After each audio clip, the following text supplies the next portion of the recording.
नमस्कार दोस्तों, आपका वापस ईमानदार डेडिकेटेड टीचर सचिन भाटिया। दिल से एसएचएम, सचिन हमारा मास्टर। एसएचएम ये लाइन याद रखो, तरक्की करोगे। फिर आपकी सेवा में हाजिर है। अब देखो, नीट का जो रिमेनिंग क्वेश्चन है आज कर रहे हैं अपन बेटा, है ना। देखो इसमें क्या दे रखा है, 2 पॉइंट चार्जेस है, minus Q plus Q R placed at a distance L. ये डायग्राम आपको दे रखा है, ठीक है। अब वो क्या चाह रहा है आपसे, find the magnitude of the electric field intensity at a distance R. ये सीधी सीधी बात है, एक्सियल पॉइंट के बारे में बात कर रहा है आपसे बेटा, है ना। आपसे वो बोल रहा है कि एक्सियल पॉइंट के बारे में बताओ। मतलब ये है माइनस क्यू है, प्लस क्यू है, ये एल है ना। इसके सेंटर से आर डिस्टेंस पर आपको इलेक्ट्रिक फील्ड निकालना। तो आपको पता है ना कि जब ये कंडीशन होती है, ये पॉइंट डायपोल की कंडीशन होती है, तो 2kp/r³। ये पॉइंट डायपोल की कंडीशन होती है, क्योंकि इनवर्सली प्रोपोर्शनल टू क्या हो जाता है बेटा, आर हो जाता है, ठीक है। आपको देखो इस क्वेश्चन में क्या रखा है, आर जो है ना, magnitude of electric field intensity at a distance R, ठीक है, एट अ डिस्टेंस आर। ये जो आर है वो डायरेक्ट पूछा हुआ नीट का क्वेश्चन है, ठीक है। उसके बाद देख क्या दे रखा है तेरे को, the electric field at a point an equatorial line at a distance from the centre of the dipole R. कोई सीधी सी बात है। अब देख, इसमें पता है गलती क्या करोगे तुम लोग, प्लस और माइनस की गलती करोगे। बताऊँ आपको क्या होता है कि इक्वेटोरियल लाइन पर देख, बहुत सिली मिस्टेक करोगे बच्चे। इक्वेटोरियल लाइन पर जो नेट डायपोल इलेक्ट्रिक फील्ड है वो ये होता है, क्या होता है, kp/r³, ठीक है। और डायपोल मूवमेंट इधर होता है। तो ये देख, ये जो डायपोल मूवमेंट है और ये जो इलेक्ट्रिक फील्ड है, ये दोनों देख अपोजिट डायरेक्शन में। देखो चमत्कार, ये जो डायपोल मूवमेंट और इलेक्ट्रिक फील्ड है दोनों अपोजिट डायरेक्शन में। तो इलेक्ट्रिक फील्ड जो है वो kp/r³ minus of P cap, ठीक है। पी कैप मतलब जो डायपोल मूवमेंट की डायरेक्शन है उसके अपोजिट डायरेक्शन में इलेक्ट्रिक फील्ड है। क्लियर है। डायपोल मोमेंट बेचारा माइनस से प्लस क्यू होता है, इस डायग्राम के अकॉर्डिंग प्लस एक्स एक्सिस के अलोंग, और इलेक्ट्रिक फील्ड जो होता है वो डायपोल मोमेंट के अपोजिट है। इक्वेटोरियल है इसलिए kp/r³ है। नेक्स्ट क्वेश्चन देखो बेटा, क्या बोल रखा है, the electric field due to a short electric dipole at a large distance from the centre of dipole. वही, ये लार्ज डिस्टेंस का मतलब होता है पॉइंट डायपोल, ध्यान रखना, है ना। इक्वेटोरियल एक तो kp/r³ एक ही ऑप्शन है।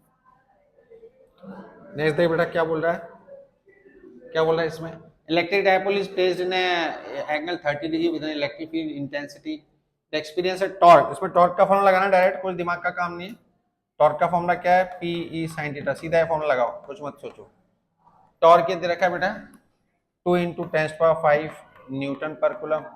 P क्या दे रखा है आपको, सॉरी माय मिस्टेक, जो टॉर्क अपन को दे रखा है, देख टॉर्क ये रहा न्यूटन मीटर 4, और इलेक्ट्रिक फील्ड दे रखा है 2 × 10⁵, और क्या दे रखा है बेटा, एंगल दे रखा है sin30। ठीक, क्या निकल जाएगा बेटा, P निकल जाएगा, डायपोल मोमेंट निकल जाएगा, ठीक है। सब कुछ दे रखा है। sin30 कितना होता है, हाफ, बस सॉल्व करना है, कोई चमत्कार का काम नहीं, ठीक है। तो P देख सॉल्व करेंगे, sin30 हाफ होता है ना, 2 × 10⁵, sin30 हाफ है, 2 से 2 कट जाएगा, तो P क्या आ जाएगा, 4 × 10⁻⁵, ठीक है, राइट। अब बस ये अपन को जो वैल्यूज हैं वो दे रखी है सारी, और सब कुछ हो गया अपना। अब देख, इसमें ये भी दे रखा है, चार्ज निकालना है, क्योंकि डायपोल लेंथ दे रखी है। तो ये P क्या होता है, P बताओ, P अपना है 4 × 10⁻⁵। P होता है डायपोल मोमेंट, Q × 12, Q × 12, 4 × 10⁻⁵। अब 12 होती है डायपोल लेंथ, कितनी दे रखी है अपन को, देखो कितनी रखी बेटा, 2 सेंटीमीटर, 2 सेंटीमीटर, कौन गया, 2 सेंटीमीटर अपन को दे रखा है। और तो 4P बराबर 2 सेंटीमीटर, 4 × 10⁻⁵, इसको सॉल्व करोगे ना बेटा, तो चार्ज निकल के क्या आएगा, 2 मिली कूलम, ठीक है। इस तरीके से अपन सॉल्व कर लेंगे, सिंपल है। नेक्स्ट क्वेश्चन क्या दे रखा है बेटा अपन को, देख फटाफट। ये देख डायग्राम दे रखा है ना, इसमें क्या बोल रहा है, figure gives electric line of force due to, ठीक है, what are the science of charge. देख बहुत प्रैक्टिकल सोचो, वो आपसे बोल रखा है, ये डायग्राम दे रखा है आपको उसने, ठीक है। इस डायग्राम में आपको ये बताना है कौन सा पॉजिटिव चार्ज है, कौन सा नेगेटिव चार्ज है। तो अगर इलेक्ट्रिक फील्ड इसके पास में आ रही है, तो ये कौन सा पॉजिटिव, कौन सा चार्ज होगा, नेगेटिव। नेगेटिव चार्ज की तरफ इलेक्ट्रिक फील्ड लाइन आती है, नेगेटिव चार्ज की तरफ इलेक्ट्रिक फील्ड आती हैं। अब देख यहाँ भी आ रही हैं, देख इस तरफ आ रही है ना, तो ये भी कौन सा चार्ज हो गया, नेगेटिव चार्ज, राइट। तो बोथ आर नेगेटिव चार्ज, ठीक है, इसकी इलेक्ट्रिक फील्ड पास में आ रही है ना। उसके बाद देखो अब ये क्या बोल रहा है क्वेश्चन नंबर 21 में, if close integration of E vector और ds vector is 0 over a surface, ठीक है, नंबर ऑफ फ्लक्स एंट्री, मतलब इस क्वेश्चन में आपको समझाना चाह रहा है बेटा, जो गॉस थ्योरम है ना, क्या होती है गॉस थ्योरम, गॉस थ्योरम क्या होती है, ये होती है close integration of E vector dot ds vector in summation of q bye epsilon not. बोला कि ये जीरो है, ये जीरो है, मतलब जितना फ्लक्स एंटर कर रहा है उतना ही बाहर निकल रहा है, ठीक है, जितना फ्लक्स एंटर कर रहा है उतना ही बाहर निकल रहा है। तो इसलिए आने वाला फ्लक्स और जाने वाला फ्लक्स बराबर हो सकता है, first option. Number of flux lines entering the surface must be equal to the flux line leaving, हो सकता है बिल्कुल। The magnitude of the electric field on the surface is constant, नहीं, all the charge must necessarily be inside the surface, ये भी नहीं है। हाँ, तो अपने पास एक ही ऑप्शन बचा कि हाँ भाई जितने इलेक्ट्रिक फील्ड अंदर आ रही है उतनी इलेक्ट्रिक फील्ड बाहर जा रही है, ठीक है। अब नेक्स्ट देखो बेटा फटाफट से, नेक्स्ट क्वेश्चन क्या बोल रहा है अपन को, according to the Gauss law, the electrostatic, the electric flux to the closed surface depends upon, देख the area इस पे डिपेंड नहीं करता, क्वांटिटी इस पे डिपेंड नहीं करता, शेप है। अब देख वो आपसे बोल रहा है, और नहीं सुनना, जो आप बोल रहे हो ना गॉस थ्योरम की बात कर रहे हो, जो फ्लक्स होता है E vector dot ds vector होता है, इसमें होता है चार्ज एंक्लोज कितना है, क्योंकि जो फ्लक्स एंक्लोज होता है that does not depend on the shape and size, shape और साइज पे डिपेंड नहीं करता, सिर्फ चार्ज एंक्लोज कितना है उस पर डिपेंड करता है, ठीक है, हमेशा ध्यान रखना। तो अब देख इसमें आपके पास क्या आ जाएगा बताओ, शेप पे डिपेंड नहीं करता, quantity of charge enclose, only B option, charge कितना है अंदर, ठीक है बेटा। नेक्स्ट क्वेश्चन क्या बोल रखा है, a charge q is placed at the center of the cube, the flux coming from the world famous है, तो सब बच्चों को रटा हुआ रहता है। अगर किसी क्यूब के सेंटर पे क्यू चार्ज रखा हुआ है, हर फेस से निकलना कितना होगा, 6 फेस होती है ना, एक फेस का होता है, मतलब एक क्यूब का होता है क्यू बाय एप्सिलॉन नॉट, तो एक फेस का कितना हो जाएगा क्यू बाय 6, समझ रहे हो क्या भाई, एक क्यूब के अंदर आपने क्यू चार्ज रख दिया तो सब सारी 6 फेस से निकलता है क्यू बाय एप्सिलॉन नॉट, तो एक से कितना निकलेगा क्यू बाय 6। नेक्स्ट देख बेटा फटाफट से, in a cuboid the dimension 12 charge q is placed in the, ये फालतू बात, देख डायमेंशन चेंज करने से कभी फ्लक्स पे फर्क नहीं पड़ता, कोई flux independent of shape and size, flux shape size पे डिपेंड नहीं करता, बस आपको देखना है चार्ज एंक्लोज कितना है, कितना चार्ज एंक्लोज है, देखो ध्यान से। अब उसने देख क्या बोला है, in a cuboid of dimension q is placed at the center of surface having an area इतना, the flux through the surface opposite to the s is given by।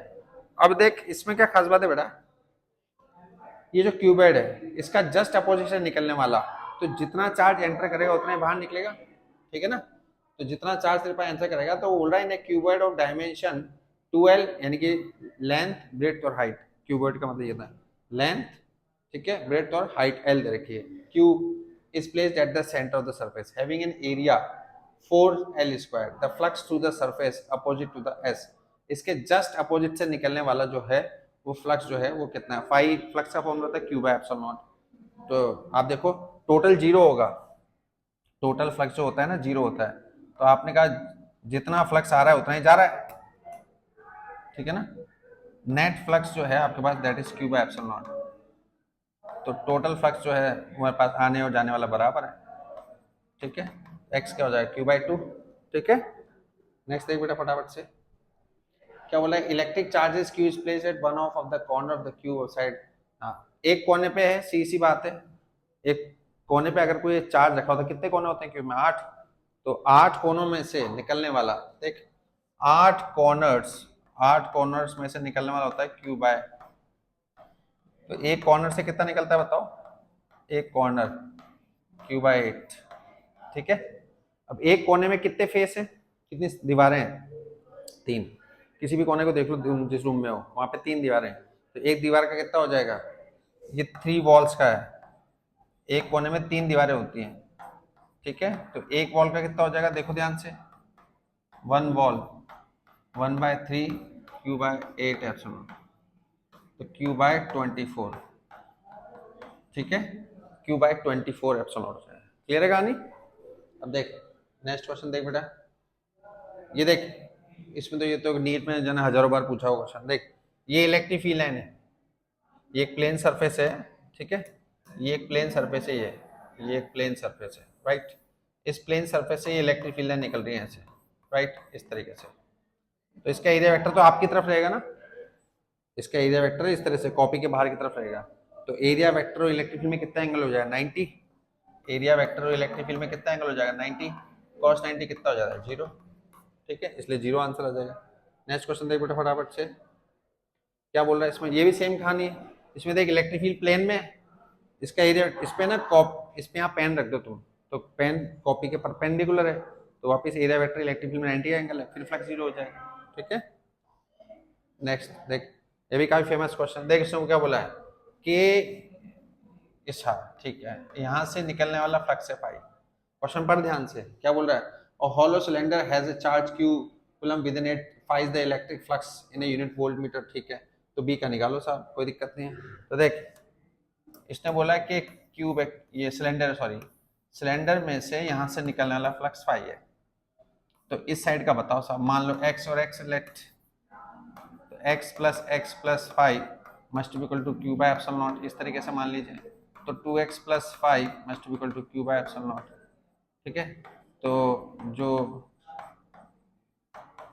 x निकालना है आपको, x बराबर q by 2 epsilon not minus five by 2, तो इसमें से 2 common ले लें, मतलब हाफ ये वाला, तो Q by epsilon not minus five, ठीक है, x निकल के आ जाएगा।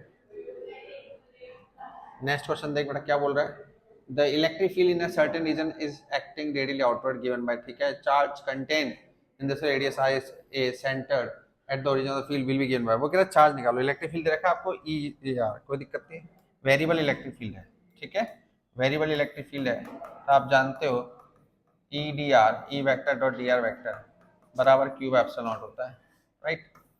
तो ई ए आर दे रखा है ना, बस इसका इंटीग्रेशन कर दे, ए आर स्क्वायर बाय 2, ठीक है। और अब देखो ऑप्शन के अकॉर्डिंग, यहाँ पर जो आर है, आर की रेडियस ए दे रखी है, क्लियर है कहानी, आर जो है आपको दे रखा है ए, तो a square by 2 q epsilon not, बस से क्यू निकाल लेना मल्टीप्लाई करके, ठीक है। बस अपन ऐसे क्वेश्चन करते रहेंगे पी वाई क्यू के। फिर भी आपको कोई डाउट हो मैसेज कर दें, है ना, कोई भी डाउट हो, कुछ भी पूछना हो, कोई भी बातें डिस्कस करनी है, प्यार और सम्मान देते रहना, लाइक करते रहना, है ना, और डिस्क्रिप्शन में जाके देख लीजिए, लिंक है ना। इंस्टाग्राम पे जाओ, और इंस्टाग्राम पे हमारी ये जो भी आपका प्यार और सम्मान हमने देखा लगातार मिल रहा जा रहा है, और भी डाउट हो कुछ भी हो, इंस्टाग्राम पे हम लगातार भेजते रहते हैं। Thank you so much.